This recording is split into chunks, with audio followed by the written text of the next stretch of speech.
क्यों? वहां फर्क पड़ता है।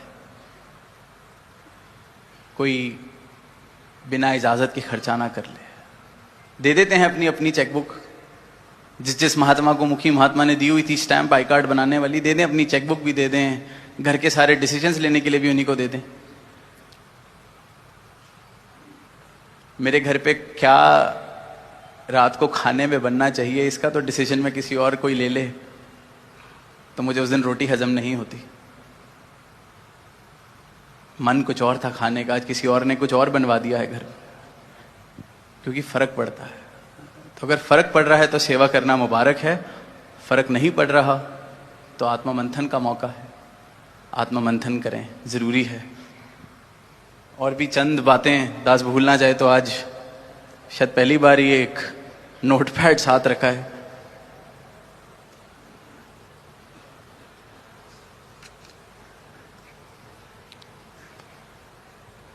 हाँ जी, एक राजनीति वाला शब्द आया तो बड़ी अच्छी पॉलिटिकल साइंस डेफिनेशन के राज करने की नीति। दास ने पिछले इनवाइस पे भी राजनीति वाले टॉपिक को छुआ था, पर आज ये डेफिनेशन बड़ी अच्छी लगी कि राज करने की नीति को राजनीति कहा जाता है।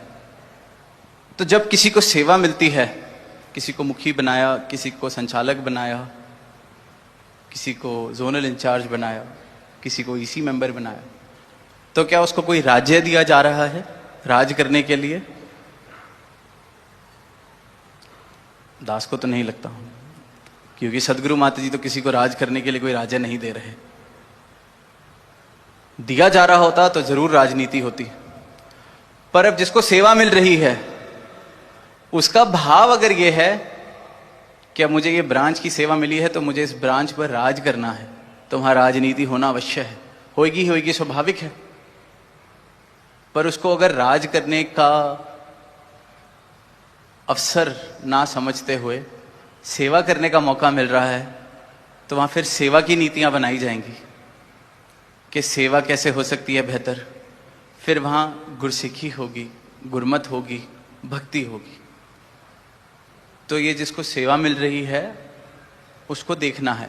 अगर तो ये अवसर समझा जा रहा है कि ये राज करने का अवसर मिल रहा है, अपनी मन मर्जी करने का अवसर मिल रहा है, अब ये जो संगत इस ब्रांच में है इनके जीवन में क्या होगा मैं डिसाइड करूंगा, तो वहां राजनीति होगी। कौन मुझे अच्छा लगता है, कौन मुझे अच्छा नहीं लगता, कैसी कैसी आज बातें सुनने को मिली कि नाम अगर लिस्ट में चाहिए तो किसी प्रकार से खुश कोई मुझे करेगा तो उसी का नाम जाएगा। तो ऐसी हम अगर सेवा निभाएंगे तो ऐसी चिट्ठियां तो आती ही रहेंगी, ऐसा तो महसूस होता ही रहेगा। और वहीं फिर एक और चीज भी होती है, क्योंकि चिट्ठी दो तरह की चिट्ठी देखने को मिलती है। एक तो जो देख रहा है कि सेवा निभ रही है पर अब बहुत हो गया, सुधार का भी मौका हो गया, पर हमें बता देना चाहिए। जैसे बताया कि कोई अगर खैनी गुटखा खा रहे हैं और सेवा भी निभा रहे हैं, आप बताइए। पर वहीं चिट्ठी लिखने वाला या कंप्लेंट करने वाला भी इसको राज करने का अवसर देख रहा है, क्योंकि कई बार जो मेरी नजर होती है वैसे ही मैं दुनिया को देखता हूं। हर बार ही ऐसा होता है, कई बार क्या, जैसी मेरी नजर वैसी ही सारी दुनिया। तो बैठे बैठे दो चार हम दोस्त मित्र बैठे हैं और सोच रहे हैं कि इसने अब बहुत लंबे समय तक राज कर लिया है ब्रांच पर, बहुत हो गया इसका राज। अब हम चिट्ठी लिखेंगे, उसके ऊपर 500 साइन करेंगे और फिर केंद्र में भेजेंगे, क्योंकि अब हम चाहते हैं कि हम में से कोई इस सेवा को निभाए। तो सेवा तो वो लिख रहे हैं कि ये सेवा किसी और को दे दी जाए, सेवा इस महात्मा को दे दी जाए। सेवा की तरह तो वो भी इंसान नहीं देख रहा, क्योंकि वो भी उसको नीति की तरह, राजनीति की तरह बदलाव लाना चाह रहा है। सेवा का अवसर, रहम है सदगुरु का अगर सेवा मिल रही है तो जिनको मिली है, अगर अभी तक इस क्षण तक भी ये समझ रहे हैं कि राजनीति कर रहे हैं, तो वो मेरी गलती है। किसी एक या दो के भाव से या नजरिए से मिशन में राजनीति नहीं हो गई। बताया, कितने प्रमाण दिए कि यहां कौन सी राजनीति चल रही है।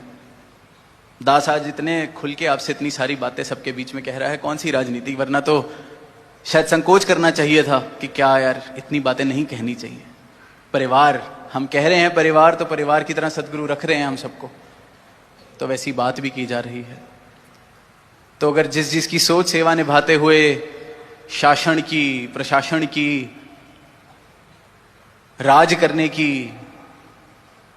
पावर की, अगर ऐसी सोचें हैं कि मुझे ज़्यादा पावर चाहिए, तो वहाँ फिर ये दुनिया वाली चाल ही चलेगी, दुनिया वाले रंग दिखेंगे। तो सबके लिए दास अरदास ही कर सकता है कि जो तो बदल सकते हैं खुद को बदलें, और जो नहीं बदल सकते तो दातार से अरदास उनके लिए। पर उनके लिए एक यही रिक्वेस्ट कि अपने हम तौर तरीके नहीं बदल सकते तो इससे पहले केंद्र हटाए। आप खुद ही कह दीजिए कि या तो हमें फ़र्क पड़ता नहीं या हमारे ये स्वभाव नहीं बदल सकते, तो ये बदलाव आए।